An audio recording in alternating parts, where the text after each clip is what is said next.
வணக்கம், பொன்முடி பேசுகிறேங்க. ஒரு அதிசயம் ஆனால் உண்மை. உடம்புலப்பேட்டையிலேருந்து கொஞ்சம் தூரம் வந்தோம்னா மடத்தக்குளம்னு ஒரு ஊர் வரும். அதில் கடத்தூர்னு ஒரு இடம். அந்த இடத்துல ஒரு ஆற்று படுக்கையில் ஆற்று ஓரத்தில் ஒரு அருமையான ஒரு சிவன் கோயில். சிவன் கோயிலுக்கு பக்கத்தில் ஒரு புத்து கோயில். நம்ம ஜாதகம் சொல்லும்போதோ இல்லை தோஷத்தை கழிக்க போகும்போதோ ஒரு விஷயத்தை சொல்லுவோம். ஒரு ராகு சம்பந்தமான ஒரு கோயில், சிவனும் கலந்த புத்து கோயில் தேடணும். அது இங்கே இருக்குது.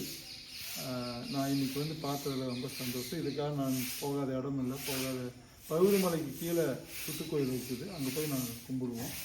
கோவை மாவட்டம் பழனி, திண்டுக்கல் இந்த ஏரியாவில் இருக்கிறவங்களாம் இங்கே வந்து கும்பிட்டிங்கன்னா கண்டிப்பாக அவங்களுக்கு இருக்கக்கூடிய தோஷங்கள், ராகு தோஷம் வந்தாலும் சரி, சனி தோஷம் வந்தாலும் சரி, புத்தக பாக்கிய தோஷம் வந்தாலும் சரி, கல்யாணம் பாக்கிய தோஷம் வந்தாலும் கண்டிப்பாக விலகும். ஆனால் கடுமையாக பண்ணணும். கடுமையான கும்பிடுதல் முறை வேணும். முட்டி போட்டு கும்பிடணும். கும்பிட்டால் மடிப்பிச்சை கேட்டாலும் கூட நல்லது.